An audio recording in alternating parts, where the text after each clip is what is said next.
Think meditation is hard? Do me a favor. Take a slow, deep breath in, and now breathe out. Congratulations. You just meditated. Hi, I'm Crystal Jakowski, and this is Breathe In, Breathe Out, a weekly mindfulness and meditation podcast for anyone ready to own their own shit and find a little peace while doing it. Hey y'all, this is Crystal Jakowski, and thank you for being here. The only constant in life is change. Recently, I had a change that was overwhelming and challenging. My mother was diagnosed with Lewy Body dementia. And any of you who are familiar with it, I love you and thank you for your support. And any who aren't, it's a scary and overwhelming, ugly disease under the dementia umbrella. My podcast is all about mindfulness and meditation. And I've decided to start within Breathe In, Breathe Out, a series that is on mindful caregiving because of my own experience and how I'm learning and growing. So I welcome you to the next episode of Mindful Caregiving. Back in November of 2022, I decided it was time to connect with my spiritual body a little bit more and spend some time learning and growing in that realm. And I talk about my spirit guides all the time. You guys know this. And so I'm already pretty connected, and yet I felt like I had stagnated a little bit. So it was time to reach out, branch out. And I found this metaphysical university. And at the end of the program, I will have a ministerial license as well as a degree in metaphysical studies. I did this in November and was very excited about it because I wanted to, like I said, reconnect and be growing instead of stagnating. And it was really beautiful. The first several episodes or the first several modules, it's a self-guided course. I was excited because these modules were validating. Many of the things that they were talking about and I was learning are things that I already teach. And so instead of that imposter syndrome that creeps in every now and then and really makes us insecure, I was feeling way more confident in what I teach and how I'm able to help people. I was thrilled. I really enjoyed it. And then my mom's diagnosis came, and so I slowed down a little bit on my studies, which is fine. Not a big deal. There's no worry or upset or frustration in that. I recognize that it was a self-guided thing, which gave me time and flexibility to do what I needed to do. So when I got back to it, after the diagnosis, it was February. And when I dove in, one of the courses was talking about the law of attraction and how what we put out into the world is what is attracted back to us. And it literally said in this lesson that you should not talk to people about your hardships. Because if you talk about your hardships, then you are attracting more hardships to come down the line towards you. Like attracts like. And this was really upsetting. This was really, really frustrating for me because I thought, here I am going through this shift in my life and things are so overwhelming and challenging, and I get a little bit of a respite and then I'm thrust back into trying to decipher what's going on and what needs attention and what's okay. And I'm told through this course that I am only supposed to speak with a trusted spiritual advisor. That means that I don't get to talk to my friends and say, yeah, I'm having a hard time.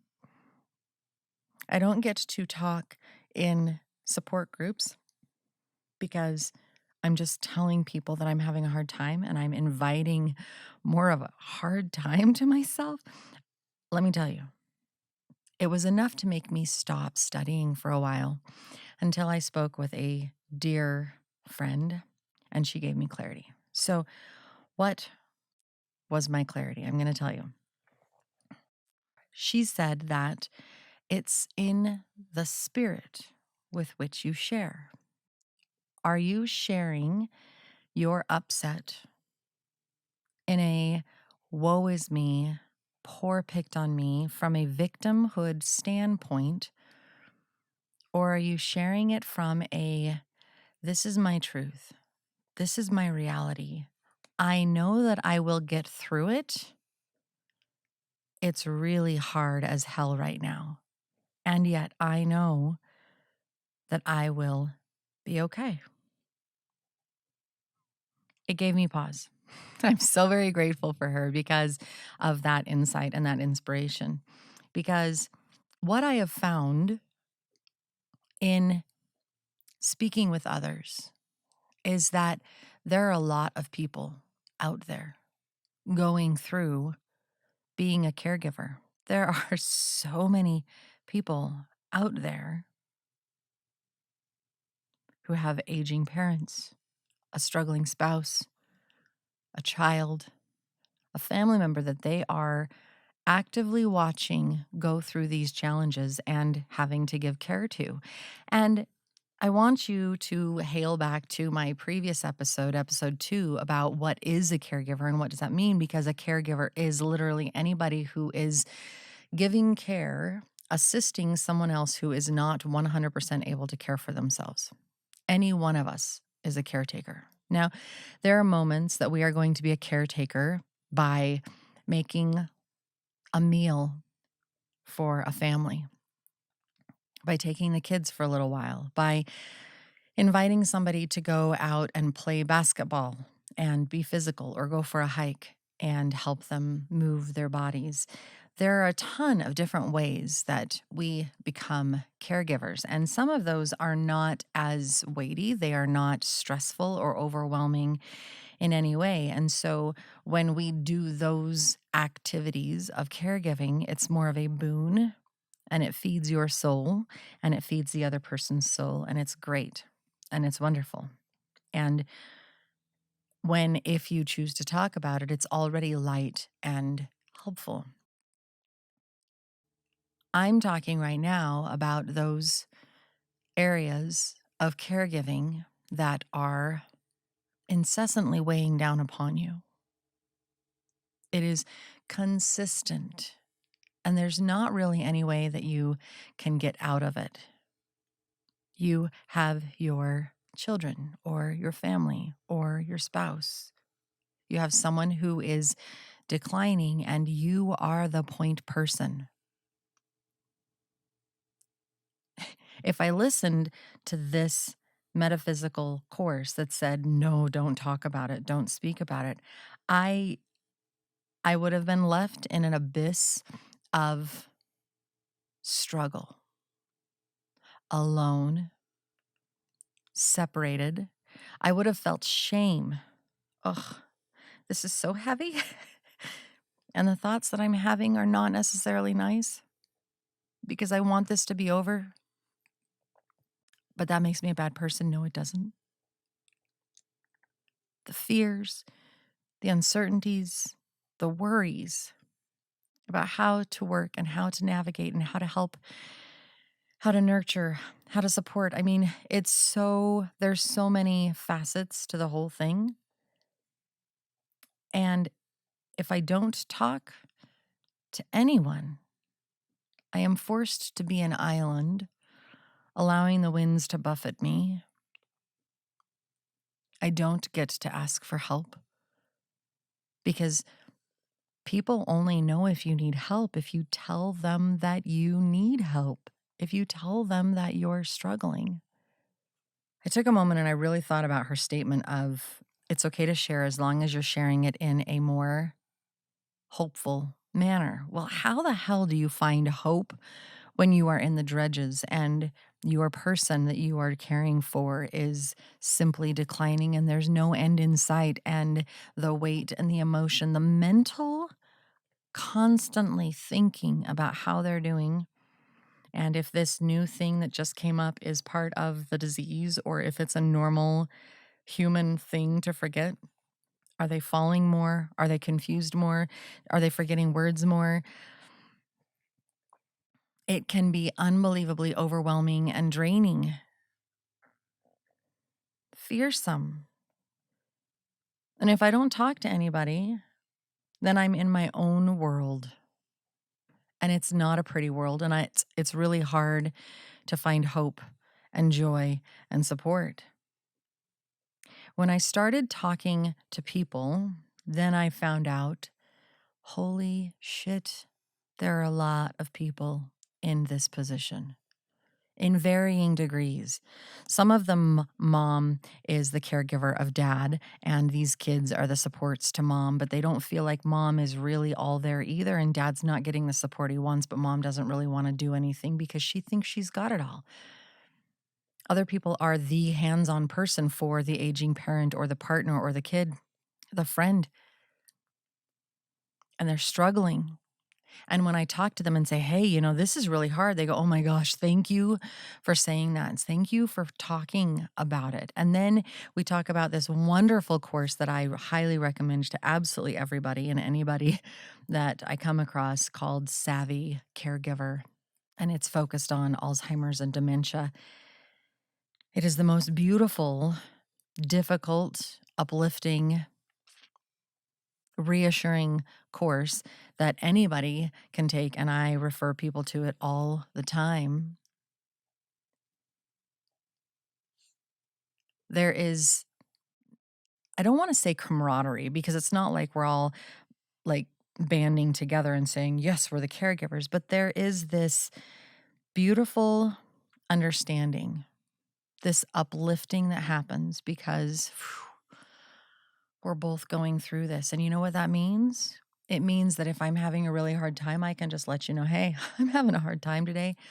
And you're going to know exactly what I'm talking about. And I don't have to hide it because hiding it says shame, hiding it says it's wrong, hiding it says nobody else wants to see it. Well, that's bullshit. The reality is none of us gets out of this alive. Some of us have a beautiful, simple, peaceful passing. Some of us have a traumatic passing. Some of us have a long, drawn out illness.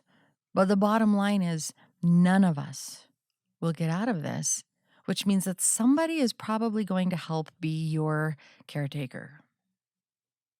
It means that the majority of us are going to end up being a caretaker or in a supportive role of a caretaker in this life. So why aren't we talking about it now so that everybody knows that it's okay? That this is an extremely difficult part of life. And it's made more difficult by the fact that we are not talking about it. There are more caregivers in the home outside of the medical field than there are trained in the medical field. It's mind-boggling how many people who are family members or loved ones, partners, taking care of someone than there are people in hospitals and nursing homes. Because that's what we do. And yet, why don't we talk about it? Why don't we open up and verbalize those challenges? Why don't we make it more mainstream so that people can understand that we're not alone? That we're all dealing with caregiving in some way or will be. And if we talk about it, then maybe it won't be so scary and overwhelming. I think what we do hear from people is the regrets. Man, I brought in the hospital bed and my mom was gone a week later. If I hadn't brought that in, then maybe she'd still be with me. Or having to withdraw life support. Did I do the right thing? Did I do the right thing here? Did I do the right thing there? I'm a caregiver. Did I miss something? Was there something I could have done to help their life be longer or their quality of life be better? If we talked about caregiving itself and the challenges that it presents, It might not be so scary when the time comes that I have to decide, is now the time to let her go? Is this the moment that we've talked about? Is it okay to put her in a home? There's such a stigma of putting someone in a home, acknowledging defeat, acknowledging that you are no longer able to take care of their every need. You cannot be there 24/7 because you still have a job and a family and a life. But somehow that failure of having to put them in a home where they can actually get the love and support that they need, why is that not held a little bit higher? Hey, you did the best that you could. And now you have so many other people looking on her and keeping her safe or him safe. You get to be the loved one and the child or whatever your relationship is instead of the caregiver, which causes untold amounts of stress and means that your relationship, however it was before to that person, deteriorates. You don't get to connect with them on that personal level that you used to because you are now the caregiver, feeding, cleaning, supporting, nursing. I have found talking about it,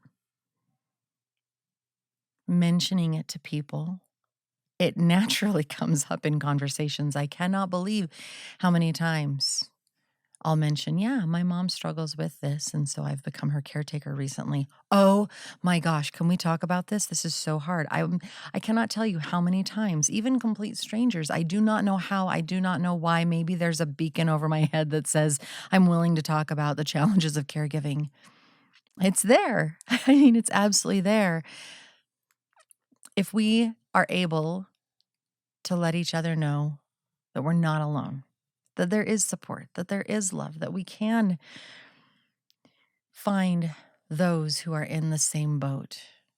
Doesn't mean we have to meet for lunch all the time. It doesn't mean that we have to be very best friends. It doesn't mean that we have to tap into each other's energy. On the contrary, knowing that you're not alone means that your energy can be booned.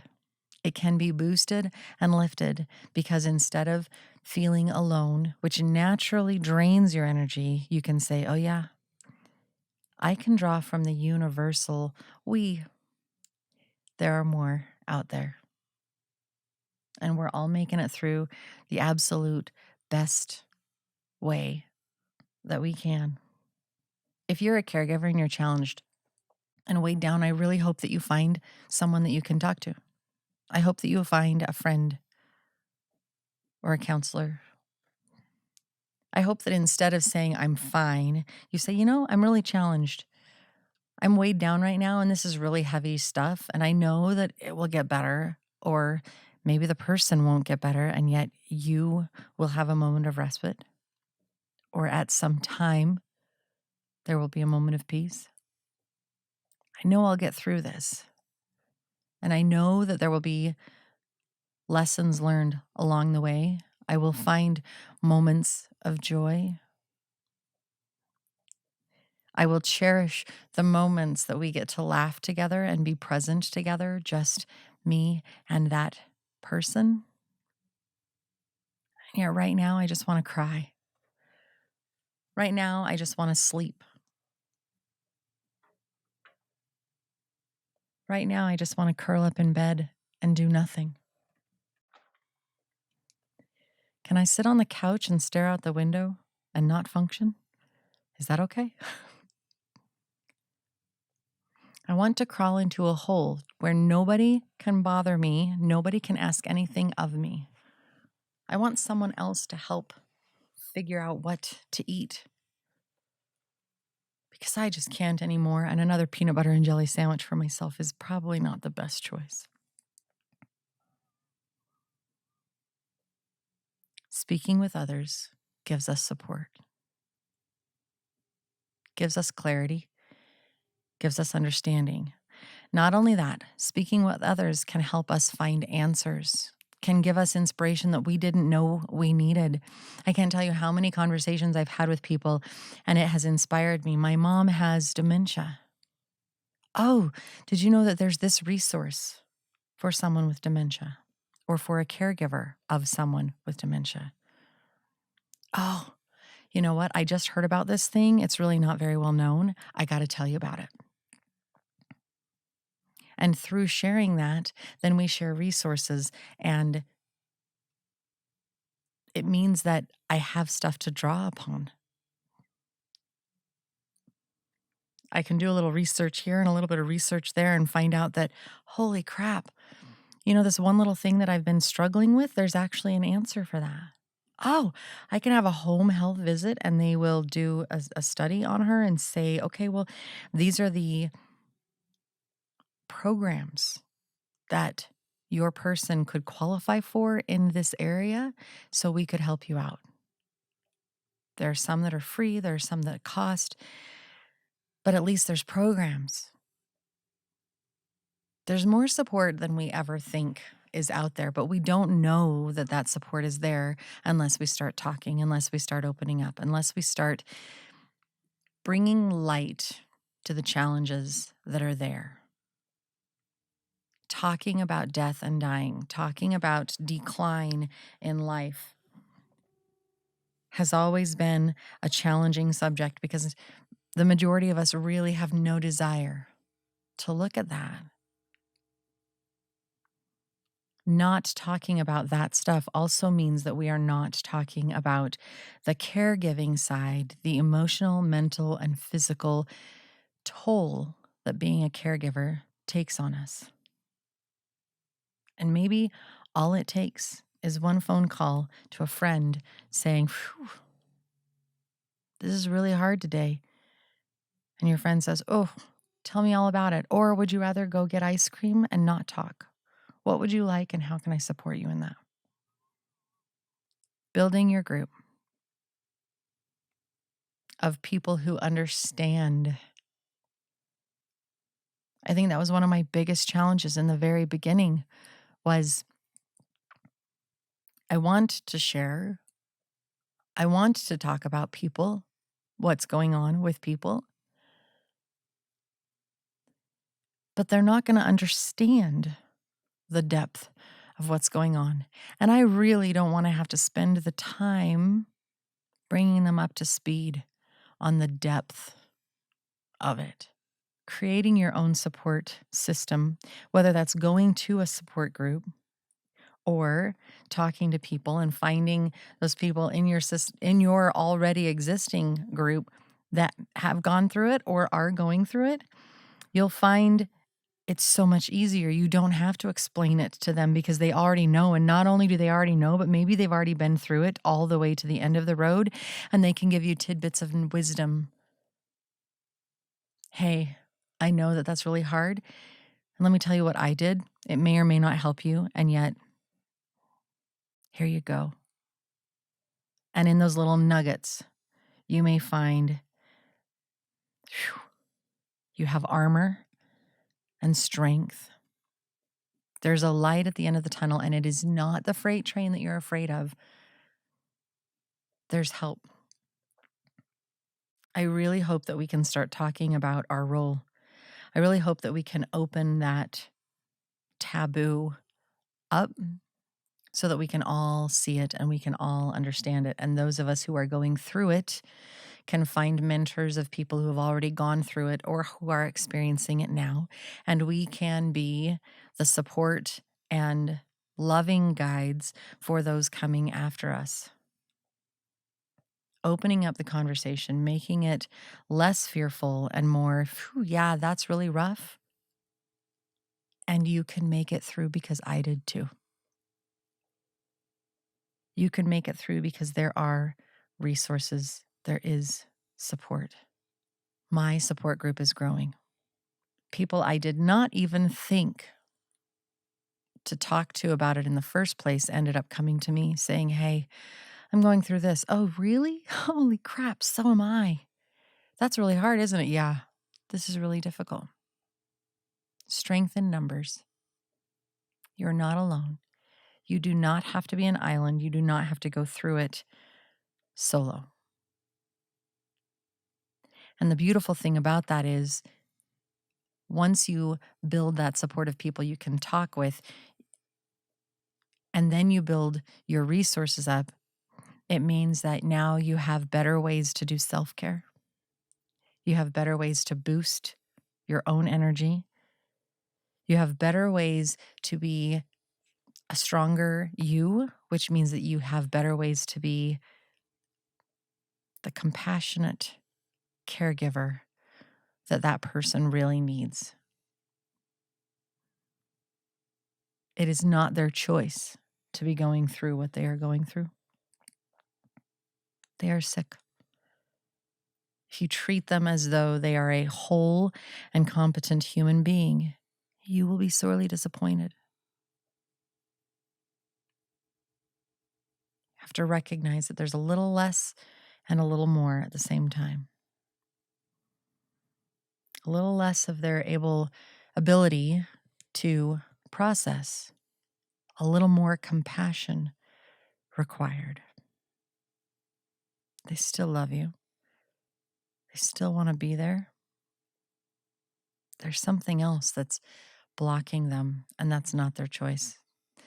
Inside, they are probably just as frustrated and disappointed as you are. Thank you for listening. Thank you for being here. Please reach out. Do not sit there alone. There's no reason for it. And there is so much out there that can help support you, nurture you, and give you a break so that you can take care of yourself. You know me, I'm huge on self-care. So how are you going to take care of yourself so that you can be a better caretaker for them? And who are you going to talk to? How are you going to open that up so that you can find people who have either been through it or are going through it to remind yourself, no suffering in silence. I wish you the best. I send you my love. I tell you I'm doing okay. I'm working through it. There are ups. There are downs. There are days I want to cry, and there are days I feel like Rocky at the top of those stairs. I could conquer the world. That's the roller coaster. It ebbs and flows. Caregiving has its gifts, and it has its weighty, challenging, difficult moments as well. And yet, in that, there's always a moment of peace. Take care. And until next week, we'll see you again on Breathe In, Breathe Out.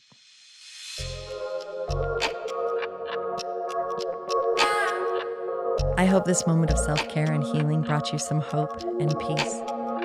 I'm Crystal Jakowski on Instagram, Facebook, and YouTube, and I hope you check us out and follow along for more content coming soon. I look forward to being with you again here on Breathe In, Breathe Out. Until next time, take care.